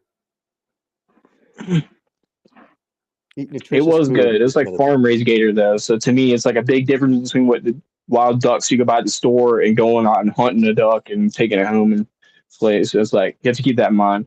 All animals that are farmed are way different than wild raised animal. Absolutely. Gamey tastes not bad. Yeah. The difference. Yeah. So the gator was good, but I can't imagine how a wild gator would be. Gotta introduce you to good food. Okay, so Lynette Ono's boyfriend says, "Nerdy, we got to introduce you to some good food." Like, no, you don't. No, you got to have the snapping turtle that I cooked. It was just like pulled pork barbecue. Barbecue pulled pork. No, It was- sir, dude. nailed it. It was. You so guys good. have fun. I encourage you to live your life and do you, boo boo. But don't you Barball come over says- here with that plate full of snapping turtle. Fuck Snapping that turtle, shit. alligator snapping turtle. No thanks. If you cook it, I'll try. I would have to be, good lord, I'd have to be really, really hungry, dude. I'm talking weeks not It even making depends. some snapping It turtle. completely depends. Like, one part of the snapping turtle is like pork, another part's like chicken, another part's like lobster, another part's like beef. It's nuts how many different types of meat are all in this one That is crazy. Dinosaur. Mike, have you ever, Mike Baraball, have you ever shot a quahog? When I was a kid, my grandfather, he used to do it. You take your knife, you crack it open, Shell. you crack the shell open, and then the thing's raw, and you just down the hatch. No thanks. I've done it when I was a kid. It was like kind of like a rite of passage kind of thing. You know, For oysters, no, it was a quahog, It's like a not clam. like a bucket, not like you know. It's more of a. It is a bivalve, right? I've done it with oysters. I actually like raw oysters, cooked oysters. I love shit like that, seafood. But bigger. Yeah, like a yeah, oyster with yeah, and no the shell's a little different. Yeah, yeah, because there's clams, mussels, and oysters, right? Yeah, Mhm. clams are good too. But, yeah. Fried clams with a little bit of shrimp. I love that shit. Glass of wine. Yes, sir. See, I for like me, fried, but not that raw shit again. No way. I don't like raw food. I gotta have it cooked. Mm. Uh, They're delicious cooked. Are delicious cooked, but you know, kind of that. I've had very, very few raw foods in my day, and I'm always super squeamish about it. Yeah, I don't know if I've ever had any raw food besides oysters. Rocky Mountain Sounds like oysters. a undercooked pancake as a kid or something like that. When you're like first learning how to cook, you're cooking eggs for the first time. You're like, this egg is not cooked all the way through, but I'm just gonna power through it. Aren't Rocky Mountain oysters balls? Yes. Okay. Yeah, well, it can be also pig as well too. Yeah, but generally bull testicles. Yeah. Yeah, So in high school, I've never had them. during biology class, my science teacher always had a yearly Rocky Mountain oyster fry, where he would go through the anatomy of what we were cooking up, and every year he would eat a piece raw, and he'd try to convince the young students to do the same thing. And yeah, I have to admit, I did try a piece of raw Rocky Mountain oyster one time in my life, and I will not do it again. Hendrix makes a Disgusting. great point. Let me go back up this comment. Properly cooked, it's great. Batter it, fry it, put some honey on it, no complaints. But don't eat it raw. Fermented foods are alive and a great preservation method, and it's kind of really sad to understand what fermented foods have turned into with the alcohol industry. It's like crazy to think that it was once a thing that kept us alive, was like vital to our like necessity of living. Like certain times the water like wasn't even safe enough to drink unless it had alcohol in it in certain places. So it's like a really important thing to remember that it came from something that had tried to keep it safe, and now it's convoluted and it's a whole industry of like killing people. I saw this video today. She's like, 176,000 people die every single year from psychedelic mushrooms. She goes, "Oops, I mean alcohol. It's alcohol." That I was like, that's hilarious. It's surprisingly easy to make wine. It's so easy. Yeah, it's one of my favorite hobbies to do. Actually, I haven't done it in a couple of years, but it's something that I'd like to do again. Because I like the scientific experiment of like matching flavors and profiles, and trying to make something that a lot of people will enjoy. I haven't done it in a while though. It's something I definitely like to do. And also pickling too. Like I'm into all that kind of stuff. Like Nice. that's why I think that I see so many people who are like, trust me, I'm hippie. So certain people are like, oh, you're into natural herbs and stuff like that, so you must be like anti-alcohol. And I am to a certain point, and I come from a family of alcoholics, so to a certain point, I am anti-alcohol. But I think the fact of like having wine and stuff like that is way more natural than having hardcore liquors and people just taking shots at the club. And whenever you're more integrated with your relationship with fermented foods and wine and stuff like that, to how you make it and the respect that goes into it, the time, the care, the effort, all this stuff, you start to gain a little bit more of a respect for it. So it's not just like somebody's at the restaurant pouring you a glass of wine and you can just drink it and then you take it. You're respecting it because you're putting the work and the effort. And I agree. With fermented foods like pickles. When I made my own, I only drank it because I'm like, hey, this is good, and I made it myself, and I'm only going to have a glass because I want to save something for tomorrow. And it's funny because I saw a video today. This guy, he actually quit drinking because of the same opposite effect, Nerdy. He was on a vineyard and he found himself that he was just drinking all the time. and he didn't really like it. So he went sober for a little while and was like, I'm never going back to this. He even tried to go back and couldn't go back because he just didn't like alcohol that much. But for me, I was thinking about that when I was watching that. Like, I never had that. Me making wine was like showing me the respect on how to use it. Did I get drunk off that wine? Oh, yeah, a few times. I learned my lesson really quick to never do that again. So, yeah, that's whenever I stopped doing that when I was real young when I learned. This is what I was talking about being courageous and that kind of whole scale. It's like, how did I learn how to control myself with alcohol? I stepped that line over a few too many times. Learn how to pull myself back and be like, hey, this is not what we're going to do. Sometimes it takes making that mistake to learn your lesson. Or And not everyone's capable of doing that. No matter what the mistake is, sometimes you have to make a mistake to learn your lesson. I got very privileged and lucky. I was afraid to drink alcohol at first because I thought I was going to get my parents' gene, but some people don't have that ability, man. They're not able to hold it back. Go ahead, Derek. I was so proud of myself the first time I made pickled onions because I didn't realize how easy they were. You know, you slice it's just delicious too, dude. Onions, put them in a mason jar, then just heat up your vinegar and sugar, and then pour that in there, and then let it sit for a day. I think that was it, and then you drain the. I think you drain the vinegar off, don't you? We call that cucumber salad, and we use cucumbers and onions mixed. But I just leave it in the juice, and it keeps getting better and better. It's so good. I love that stuff. Yeah, so good. It was so easy to make. Teenage nerdy turtles. Or just eating them, like just opening up the jar, just grabbing a couple and eating them. You know. We usually make it in a giant mixing bowl, and I can eat that whole bowl. It's just so good. And wow, the ginger and the shisho actually kills the parasites on sushi. Interesting. It's interesting. Did not know that. I didn't. Where'd that one come from? I didn't see it. Up a little bit, Hendrix. Jerky is the best meat preservation, 100%. If you get an animal and you're not in an environment where it's cold enough to just basically be living in a refrigerator or a freezer, you definitely have to salt and smoke your meat. And or sometimes you can only smoke it and you get about a week, but if you could salt it and smoke it, Mr. Phillips also adds tomatoes. Yeah, that sounds great. Thank you. Thank you everyone for joining and being here. This is really awesome. Absolutely. Yeah, we have a good show tonight. We have 18 people watching right now. I usually mix them all together, honestly. Carrots, cauliflower, cucumbers, all that shit. I love that fresh cucumber. I like how it's not like a full-blown pickle, but you still get that vinegariness and the sweetness. Yeah. They actually have pickling cucumbers. So if you guys are going to grow any cucumbers here in the spring, make sure you get pickling cucumbers just for that. Because it's different than salad cucumbers. Smaller seeds, right? Seeds. Yeah, and the flesh is a little crispier on the outside, but the inside will like hold it. It's because the salad cucumbers will get a lot of mushy on the inside, and the skin won't be as crispy. It won't have that bite. But the way to tell, if you guys can't tell by looking at the pickle, if you buy them from the store, it'll be the ones that are really small but bumpy all over it, not the ones that are super long and smooth. This is like for salads. Yeah, I got the Boston pickling cucumber seeds, and I got some different. There's so many. I grew some white cucumbers a couple of years ago. Those were really good whenever I pickled them. I forget what they're called, but they're white. I never heard this. They have yellow ones too. I'll pull it up. Just Mike Barball says, "Does anyone believe that there is a small parasite that lives in you that causes diabetes?"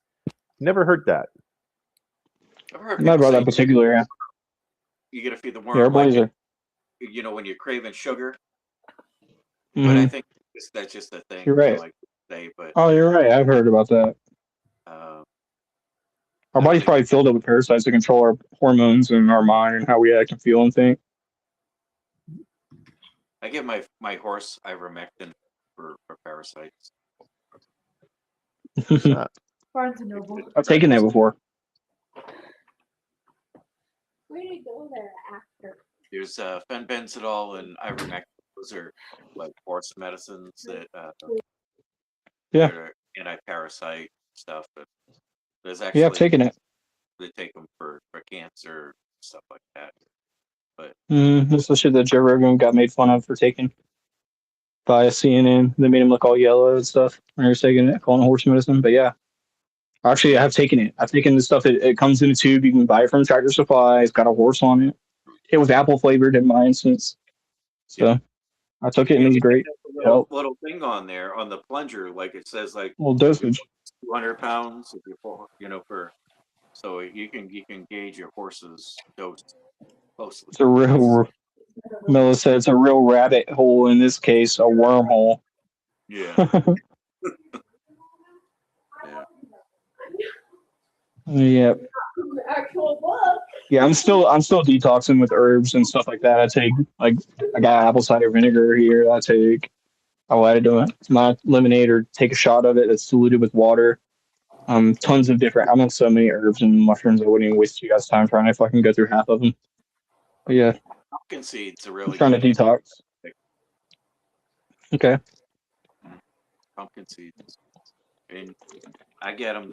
They're green, but you can throw them in the air fryer with they're already shelled like but you can throw them in the air fryer or whatever with the little seasoned stuff, and then they're pretty tasty. Throw in salads or whatever. Those are supposed to be really good for anti-parasitic. But diabetes, no sugar. I think that's the best thing to do is eliminate sugar, avoid sugar, even fake sugar. Diet Coke, you don't want Diet Coke. What if you're hypoglycemic? What if you're hypoglycemic, Derek? Well, I'm just saying if it's like the sugar, the diabetes, like your sugar gets high or whatever.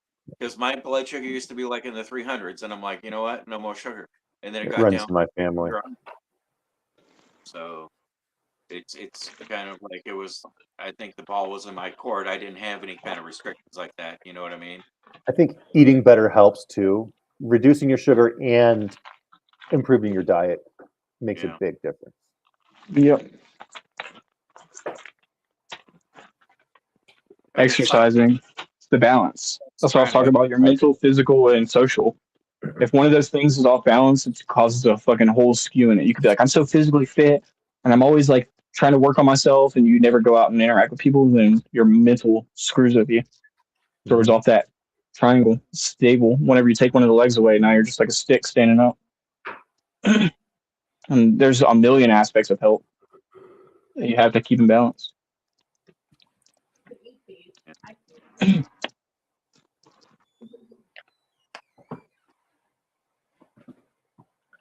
Food is medicine. That's why we always. Huh? Kim says food is medicine. Food is medicine. I agree with that. I think we should have some kind of point system with food instead of like the calories. Like if a pack of Skittles is 10 points, and we should be hitting whatever amount of points a day. To have a balance where we're not eating the wrong things all the time. It's more of a guide. Yeah, but the problem with the point system is it doesn't really take into consideration all the different types of nutrients that you're getting. It's just sort of how much energy am I getting? Bad shit. I'm talking about for the bad shit though. Oh, there's like only so many Skittles a day. Not you can eat as many Skittles as you want as long as you get this many points. Well, I don't know. I mean, but like like an orange is going to be a hell of a lot more points than say a pack of Skittles. Skittles would be like negative because of the bad stuff that's in them. So kind that makes of sense. Having like that. I mean, it's a great idea, and I think there probably are some of those health watches and stuff that maybe do something that's very similar to that, but really it's mind-body awareness because we're all so different that maybe some people shouldn't even have Skittles, and when you start adding point systems to it, like that, people are like, oh, it's an orange, I can eat oranges, but maybe oranges are one of those things that cause inflammation for them particularly. So it's important to listen to your body, really understand how you feel whenever you ingest something, you put something inside your body. Like if I eat pizza and it gives me heartburn, maybe I shouldn't be eating pizza. Figure out what's going on. Like what's the ingredient on the pizza that's causing me to have this, or multiple ingredients or whatever. Gluten. But like right now, the government they're trying to tell people like get food stamps what they can and can't get with them. Like a lot of these foods that we say are bad, we know are bad. The government's saying, well, we're not going to let you get them. And that doesn't seem right. But I think like we should be educating. Well, not we, but the government should be educating people as to what they should be eating. Yeah. Not saying. Well, we should too. But the thing is, we should too, but we should do it in a healthy way. the government is so bought and compromised by big food and big sugar. It's that grass bullshit, generally regarded as safe. Yeah, they'll feed us, let us eat poison and feed us poison. Other countries we get our fentanyl from won't even touch our food. So I mean that shows grass is bullshit right there. HB. Mello says that your body is telling you to eat ice cream after the pizza. Yeah, with my skinny You gotta ass, it definitely is. It listen to your usually body. is. Listen to your body and eat that ice cream, okay? Honestly, I do, man. Like I don't play around. Like I'm not one of those people who's like watching my calories, and I'm not like necessarily trying to gain weight, but I definitely lean that way. I'm like, I'm gonna eat that ice cream, bro. I'm 140 pounds. I'm gonna eat that shit. Like bring it Yeah. on. hmm I'm gonna eat that pizza and that ice cream, and yeah, I try to stay away from a lot of sugar and a lot of gluten. But at the end of the day, I'm not gonna have no guilt when I eat that because my body's like screaming for it. It wants it. Get the Papa John's with the extra cups of the dip, that butter dip. That's what I man. How'd you know I like Papa John's anyway? That's That's the good stuff. the good stuff, dude. It's got that sweet sauce. That's what I like. Oh, that blew my mind the first time I had that because we didn't have them up north, and then I came down south here, and I was like, "What are these little cups?" And it was cups of like garlic butter that came with the pizza, and I dipped the They crust do that at in. Domino's and shit now too. Actually, What? you just have to buy them. So Yeah, those garlic cups that they give you at Papa John's, it makes the best garlic bread. Just get a loaf of French bread and just do a bunch of cuts in it, and then just dump that sauce all up on it. And then bake it. It's to die for. our 600-pound life, people. I mean, why do you think we always talk about candy, dude? I'm just a fat person trapped inside of a little tiny guy, and I don't know how to get him out. No, I'm just kidding. I'm not really like that though. Like I do like sweets and treats and stuff, but I'm not really like that. I like I can't eat too much.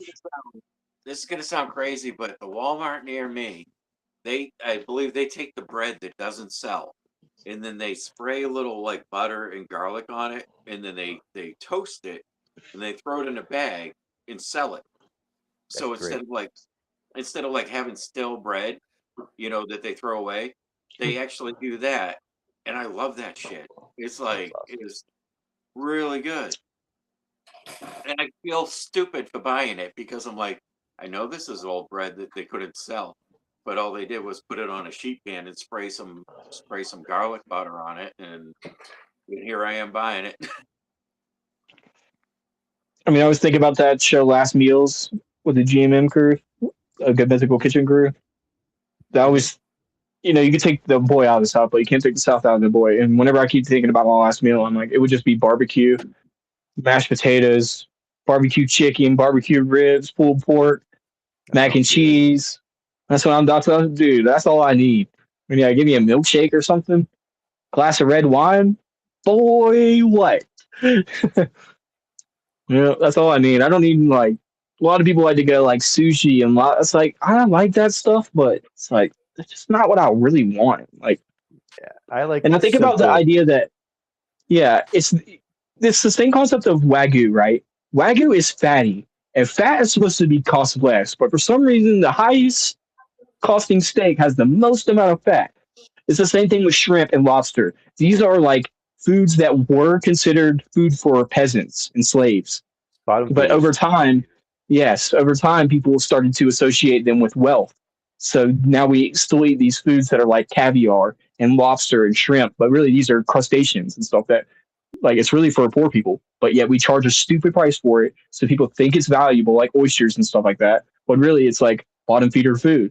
The good food is the stuff like Mello was mentioning, mahi mahi and uh, halibut, stuff like that. Those are the good fish, and they don't cost that much. The Lynette lower Ono number says, in the shrimp. So if it's like I think what is it, a something something 7, that means there's only 7 of those shrimp per pound. hmm, I forgot what the letter is, like U30 or something. That means they're probably really small shrimp, and there's 30 of them in a pound. But the lower the number, then the larger the shrimp, and there's less per pound. And I think the lowest it goes is like 4 or something. So I mean, there's like quarter pound shrimp out there, That's you can't fool me. Pork shoulder, pork chops, and stuff like that. Some of the cheapest meat that you could buy at the store, and that's the stuff that I love. Like they I cannot fool love me whenever I go to the store and they're trying to charge $20 for a steak. I love me some spam. Yeah, I'm shopping at Lidl I'll eat and that. I'll eat that. Be honest, sausages. I'll eat that shit. Like whenever I'm out and having lunch, I do not mind having that kind of stuff. I'll eat sardines out the can, dude. Tuna sandwiches and stuff like that. Yeah, I'm not into sardines, but I'm not very picky, man. spam. I'm into I'll eat spam. most things besides all the weirdness. Like, Lynette wants to know, where does everybody get their foods? I get my food from King Supers, which a lot of people from all over the country have different versions of this story. In Kansas, they call it Dillon's. In California, they call it Ralph's, I think. Other parts of the country, they call it City Market. But it's essentially Kroger. Kroger. Yeah, Yeah, Kroger stores. They all have Kroger products. That and good stuff. Walmart, but mostly Kroger. Aldi's is coming to Colorado. That's exciting. It's my Yeah, favorite place to shop. That's where I used to I shop all the time. There, Walmart. I grew up on Aldi's, and we haven't had Aldi's in Denver for as long as I've lived here, since 2003, and it's finally It's my coming. favorite I store. am Yeah. stoked. I think before Collins too. Lidl is Aldi's bougie cousin. They have it's just like an Okay. Aldi's. But they have much better stuff. Nicer. They have a really good area of like international candies and stuff like that, snacks and good We stuff. have the closest thing we have to Aldi's right now is Sal's. It's called Save a Lot. We call it Sal's, but it's a mostly Hispanic store. The vibe is spot on Aldi's, but they do have several international candies and snacks inside the store too, and I think that's really interesting. Aldi's is Pretty German, cool. and it was started by the Yeah. same guys that started Trader Joe's. They were brothers. So we have Trader Joe's out here, and it's more of the bougie market, so they didn't really have room for Aldi's. They got their Yeah. target demographic, and they're trying to force people into the Trader Joe's. But I heard that they're getting one in Fort Collins too. I think you're right, HB. I think they're getting multiple locations across Colorado. Yep. Recently, coming here in a couple months. Liz Porter says, "Let's Yankees in New England have a 405." So I hear. So I hear, sir. You guys haven't left England, have you? Yeah, but That's funny. y'all haven't lived until you have a North Shore roast beef. Okay, Dude, okay. we have some of the best beef in Kansas. That's where I grew. Most of my childhood was in Kansas, and that's some of the best. Yolks Fresh Market. Remember Yolks Fresh Market? Stop and shop. Never I'll, shop in I'll take you Safeway. up on that. Yeah, it's the Safeway. I'm not afraid of a competition. I think I like a healthy competition. Like when people are like competition, especially I love food and cooking food and competitions and stuff like that since I was a kid. So if you think your northern roast beef can hold up to a southern one, I'll challenge you on that. I'll make a little competition, dude. B. Hendricks says, never shop at Safeway. We've got one up the street, and I can't say I go there more than once a year. Rare that I ever go to a Safeway. But it's You right wanna know- there. You know something that's crazy is the grocery stores in the Northeast, or at least in Massachusetts, they're union, and like you get union protection, union raises, and everything. Mm. So there's kids that start off there and they're working there in high school, and then they keep that little part-time job, and then years later they're making 20 something dollars an hour as a cashier, or they're stocking shelves, 30 something dollars an hour, because they had that union protection. But Mhm. the grocery prices up there you would think would be astronomical, and they're not, because I lived up there, moved down here, moved back up there, and it was like you would expect to pay more because they're paying all these people a lot better wage up there. And I worked at Stop and Shop in the deli. It's not and getting siphoned to the top. yeah, exactly. It's so down here they don't have that. They pay people not well, Right. and they have similar prices. King Supers out here is a union as well. Yeah. And I love that up there it was like they always had the flyer come out with the Sunday paper, Like the Mhm. sale went from Sunday to Saturday or whatever. So the coupons on the Sunday paper would be matched up with the sale flyer for the grocery stores. So it made it easier, like to do your grocery shopping and stuff. Where down here, it's like the sales start on Wednesdays, I think. Hmm. You know, it's just like Weird. in the Tuesday, you know, they're still supposed to be having the sale, but a lot of times they're already taken down. You know, so it's. But I think it was much better up there in Massachusetts with grocery shopping. And I like the stores up there better.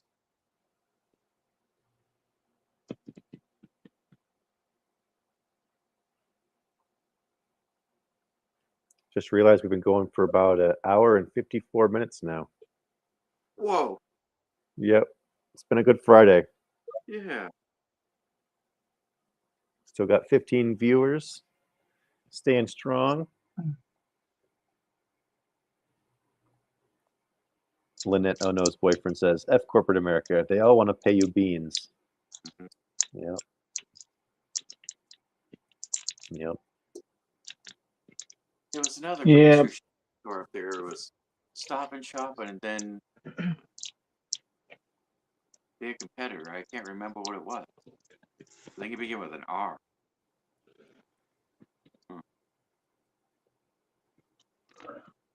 Shaw's. I don't know if you guys ever heard of Shaw's. If you guys have Shaw's out west, no. Yeah, it begins with an R. Shaw's. Rishaw's. Yeah. There was a good store too, though. But